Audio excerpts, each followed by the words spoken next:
L'Arduino, c'est pas compliqué. Voilà, donc ça c'est un message pour tous ceux qui n'osent pas se lancer et qui sont prêts à passer à une autre vidéo. Restez, dans cette vidéo, je vais vous expliquer pourquoi c'est génial, pourquoi c'est simple, je vais vous apprendre quelques bases et je vais vous montrer comment fabriquer ce petit cube de LED.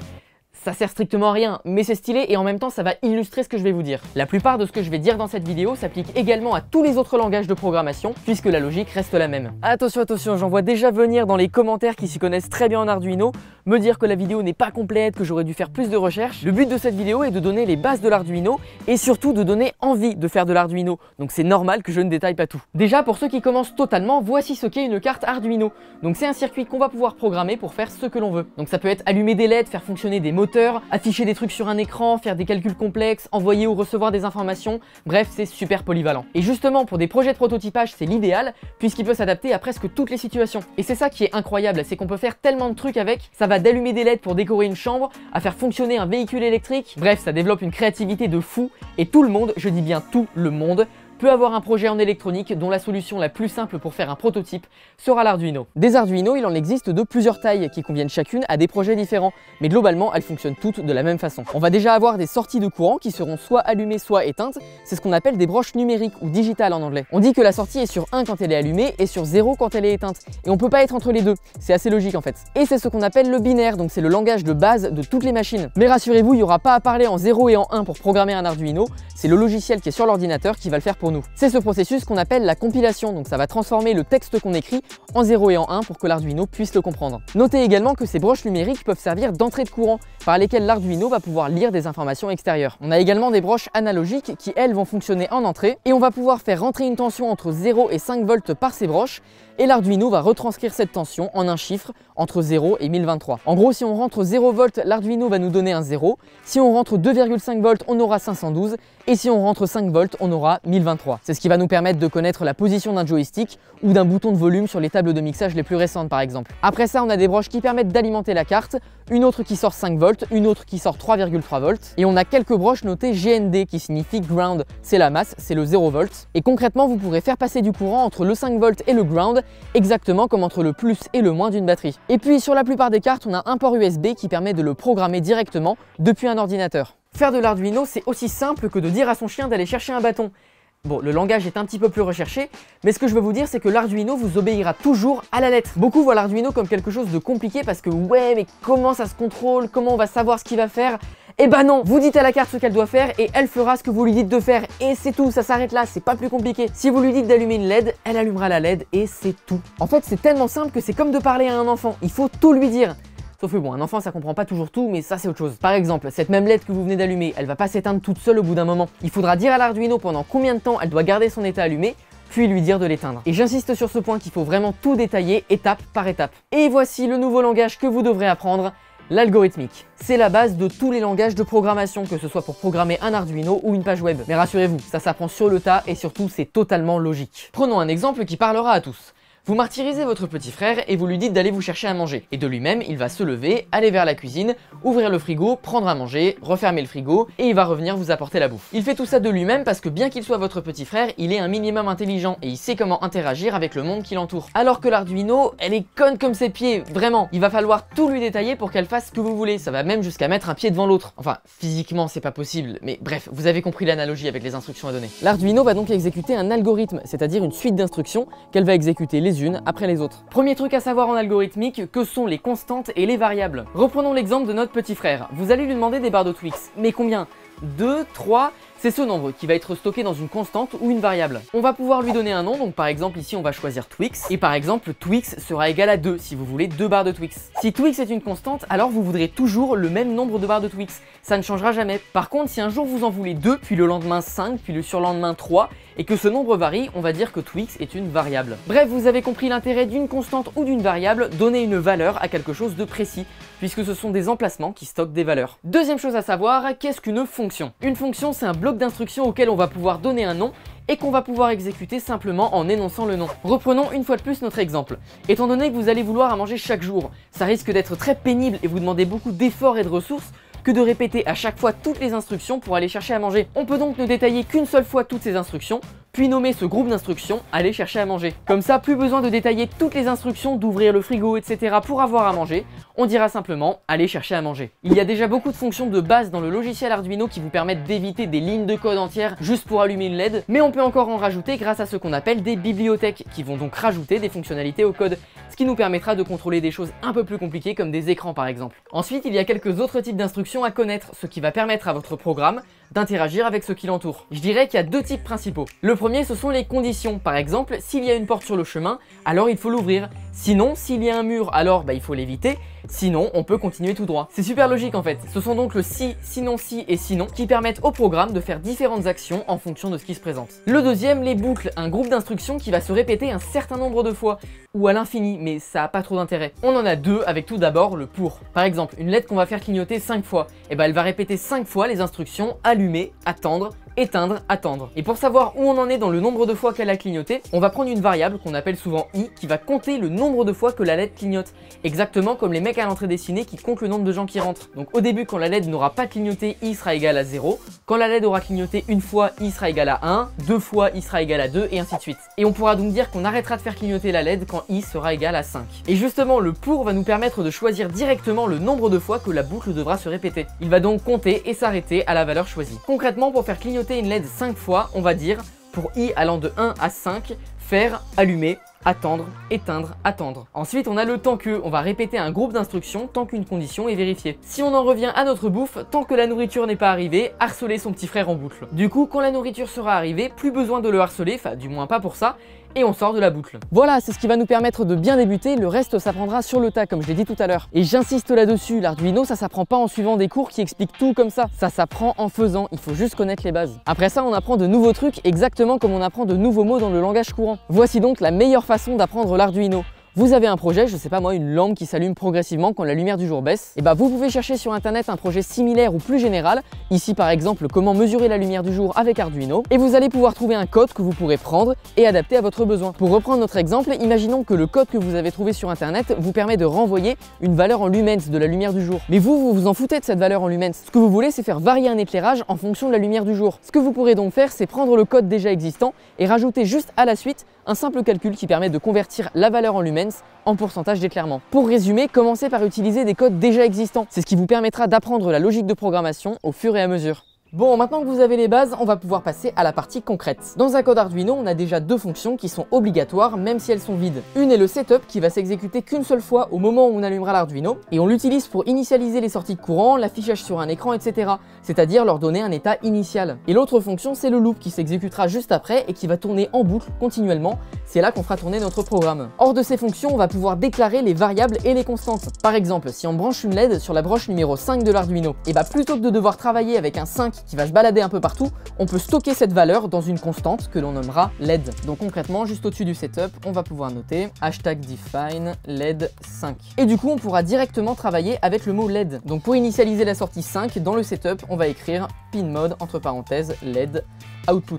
LED donc le numéro 5 et output pour dire que c'est une sortie de courant. Et vous voyez que ça devient tout de suite beaucoup plus clair que si on mettait juste un 5. On sait directement qu'on initialise la sortie qui correspond à la LED qu'on a branchée. Et surtout que sur un code un peu plus complexe où on utilise plusieurs fois la sortie numéro 5, si jamais on veut la changer pour je sais pas moi la sortie numéro 7, au lieu de devoir remplacer un 7 à chaque fois, on va simplement remplacer un 7 tout en haut et ce sera bon. Du coup sur l'Arduino on a une LED qui est directement branchée à la sortie numéro 13. Il y a ça sur la plupart des cartes Arduino et ce que ça fait c'est que quand on fait sortir du courant par la sortie numéro 13, la LED va s'allumer. Donc on peut très facilement la faire clignoter, c'est vraiment le projet de base de tout le monde qui commence sur Arduino. Et au début on se sent tellement fier d'avoir fait clignoter une LED. On peut donc aller sur le logiciel Arduino et exactement comme avant on peut faire #define LED et cette fois 13. Les textes qui sont juste après des slash ce sont juste des commentaires en fait, ils servent à rien dans le programme si ce n'est que donner des indications. Donc on peut les enlever. Et exactement comme avant, on va déclarer la broche sur laquelle il y a la LED en tant que sortie de courant. On écrit pinMode entre parenthèses LED output.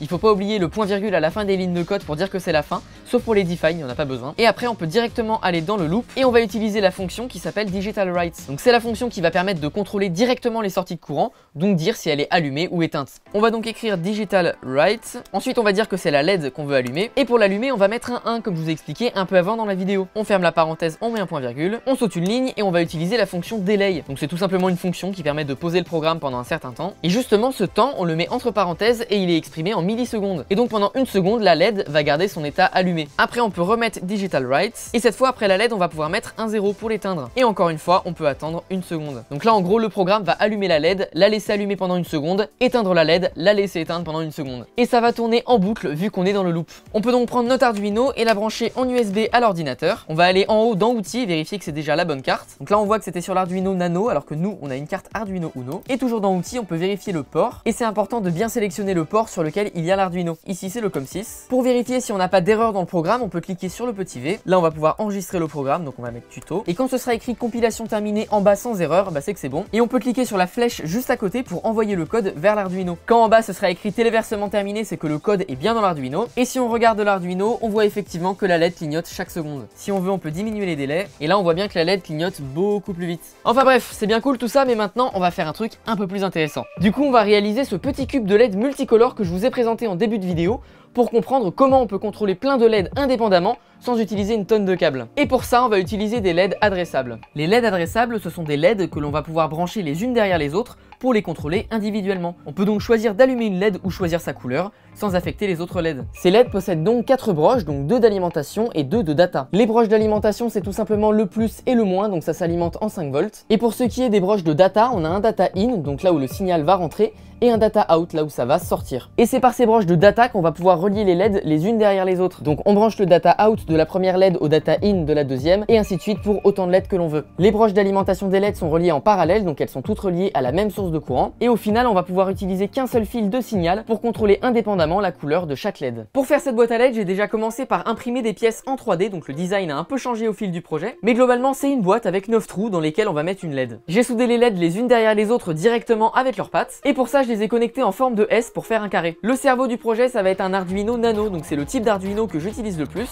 puisqu'il est vraiment tout petit et pour la plupart des projets, ça suffit largement. Pour ce qui est de l'alimentation du boîtier, j'ai utilisé un vieux câble USB qui traînait, donc j'ai coupé le câble de façon à avoir le connecteur USB standard vers un ordinateur, et j'ai fait gaffe de garder un petit peu de longueur quand même. Dans un câble USB, il y a 4 petits câbles, et nous, on n'a pas du tout besoin des fils de data, donc on peut les couper, et on va uniquement garder le plus, qui est un plus 5 volts, et le moins. Le plus 5 volts du câble USB, on va le brancher au plus 5 volts de l'Arduino, et le moins au ground, plutôt logique. Ce plus 5 volts et ground, on va également directement les brancher au LED pour les alimenter. Et le fil de data qui nous restera, donc le data in de la première LED, si vous avez bien suivi, on va le connecter à la broche D6 de l'Arduino. Après ça, le câblage était totalement terminé, donc j'ai pu coller l'Arduino Nano dans la boîte. Et j'y ai pensé à tout puisque sur cette boîte, il y a un trou qui permet de faire passer le connecteur de l'Arduino et donc directement le programmer depuis l'extérieur. J'ai également collé les LED avec du pistolet à colle. Qu'est-ce que ça fonctionne bien ce truc. Et puis du coup, reste plus qu'à fermer la boîte et on peut passer à la programmation. Premier truc à faire pour la programmation, on va télécharger la bibliothèque Adafruit qui permet, rappelez-vous, de rajouter des fonctions au logiciel, ici pour contrôler les LED beaucoup plus facilement. Pour ça, je vous laisse un lien en description. Donc vous téléchargez la bibliothèque en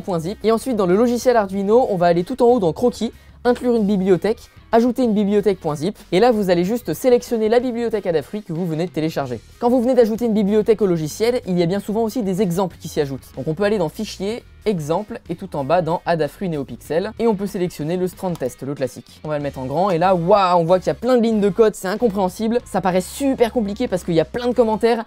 On va simplifier tout ça, vous allez voir, c'est super simple. Premier truc à faire, c'est inclure la bibliothèque dans le code. Donc pour ça, on fait croquis, inclure une bibliothèque et cette fois on peut aller en bas dans Adafruit NeoPixel. Après ça, on va pouvoir tout d'abord dire sur quelle broche sont les LED. Donc on peut écrire define. La broche des LED, on va l'appeler LED pin, donc c'est ce qu'il y a dans tous les exemples parce que c'est le plus compréhensible, mais on l'appelle comme on veut. Et on va également définir le nombre de LED qu'on a. Et nous sur le carré, on a 9 LED. Après ça, on va déclarer ce qu'on appelle un objet. Donc ici, c'est les LED qu'on utilise et c'est un objet de type Adafruit NeoPixel. Et c'est cet objet qu'on va contrôler dans le code pour contrôler toutes les LED. Donc on va lui donner un nom. L'exemple donne strip puisque strip ça veut dire bandeau et les LED sont les unes derrière les autres en forme de bandeau. Et cet objet, on va lui donner 3 paramètres que l'on appelle des arguments. Entre parenthèses, tout d'abord le nombre de LED, donc LED count. Ensuite, la broche sur laquelle il y a les LED, donc LED pin. Et ensuite, on va donner le type de pixel et le taux de rafraîchissement. Alors ça peut être galère comme ça, mais c'est très simple puisque dans l'exemple, il vous explique comment choisir ça. Donc ça se passe au niveau du 3e argument. Tout d'abord, il faut choisir entre Neo KHZ 800 ou 400. Et à côté, c'est écrit que 800, ça correspond aux LED qui ont un contrôleur qui s'appelle le WS2812. Et les 400, c'est pour le WS2811. Et si on va sur le site où j'ai acheté les LED, on voit que c'est un WS2811. Donc on sait qu'on va devoir mettre 400. Et ensuite il faut choisir entre Neo GRB, RGB ou RGBW, et on va prendre le GRB parce que c'est le plus commun, et on peut directement passer au setup. Vous avez vu, les déclarations sont beaucoup plus simples que ce qu'on avait vu dans l'exemple. Dans le setup, on va tout d'abord initialiser les LED, donc l'objet strip, et on va mettre begin pour lui donner un état de début où les LED seront éteintes. Sauf que ces LED ne seront pas réellement éteintes. Là on vient de donner un paramètre, mais qui sera pas réellement appliqué aux LED. Donc ce qu'on va faire, c'est que juste en dessous, on va écrire strip.show pour montrer cet état de début où les LED sont éteintes. Après ça, on peut choisir l'intensité lumineuse des LED avec la commande set brightness, et on va choisir entre 0 et 255, où 255 c'est le maximum. Donc par exemple, on peut mettre 50, ça va suffire. Alors dans le loop, je vais tout d'abord vous montrer comment allumer la LED que vous voulez, de la couleur que vous voulez. Pour ça, on va toujours contrôler notre objet strip, et on va utiliser la fonction setPixelColor. Après ça, entre parenthèses, on va mettre 4 arguments. Le premier, ça va être le numéro de la LED, donc le pixel. Et attention, la première LED n'a pas le numéro 1, mais le numéro 0. Et vu qu'on a 9 LED, la dernière LED de la chaîne aura le numéro 8. Donc on va choisir d'allumer le premier pixel. Et après ça, on va mettre l'intensité lumineuse de chaque couleur. Donc si on veut allumer le premier pixel en rouge par exemple, et le vert, on va le mettre à 0, le rouge à 255 et le bleu à 0. On n'oublie pas après ça de mettre strip.show pour voir le changement sur les LED. Et si on prend notre cube de LED et qu'on le branche à l'ordinateur, on peut téléverser le programme dans l'Arduino et effectivement, on voit que le premier pixel s'allume en rouge. On peut évidemment allumer plusieurs pixels en même temps, et pour ça on a juste à rajouter strip.setPixelColor. Donc par exemple, on va éclairer le troisième en vert et le dernier en bleu. On peut rebrancher le câble de programmation au cube, on met le programme dans l'Arduino, et effectivement, encore une fois, toutes les LED s'allument comme il faut. Bon, ça c'est pour allumer des pixels indépendamment, mais ce qu'on veut nous, c'est faire une animation. Je vais vous montrer une animation toute simple qui permet d'allumer les pixels les uns après les autres d'une certaine couleur, puis on les éteint les uns après les autres. On va enlever ce qu'on avait mis dans le loop, et on va pouvoir utiliser une boucle, la boucle pour. Donc pour en anglais, ça se dit for. On ouvre une parenthèse, et là on va pouvoir mettre une variable i. Donc il existe plusieurs types de variables, tout simplement certains peuvent stocker plus de valeur que d'autres, et évidemment plus une variable peut stocker de valeur, plus elle va prendre de place dans le code. Et nous ce qu'on veut c'est l'optimiser pour que ça prenne le moins de place possible. On peut donc utiliser la variable la plus petite, le byte. Ça peut stocker 256 valeurs de 0 à 255. On a donc dit que cette variable on l'appelait i, et on va pouvoir commencer au premier pixel. Ensuite on dit que i sera inférieur ou égal à 8 pour aller jusqu'au 9e pixel, et comme on veut que i aille de 0 à 8, on va à chaque fois l'augmenter de 1 en écrivant i++.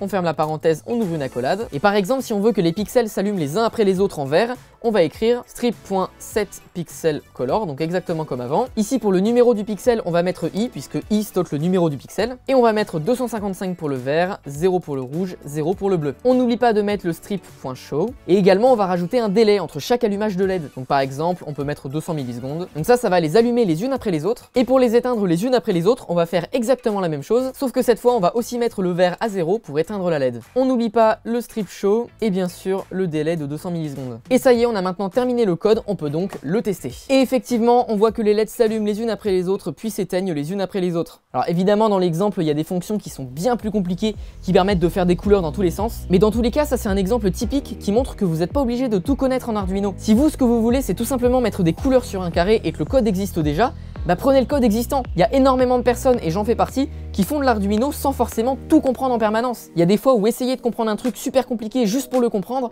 ça a juste pas de sens en fait, c'est une perte de temps colossale. C'est ça aussi la logique de la programmation, allez toujours au plus simple. Ce qui compte, c'est que vous ayez la motivation de faire un projet, de vous lancer, et vous allez avoir des galères, ça c'est sûr. Mais c'est justement en essayant de résoudre ces problèmes que vous apprendrez.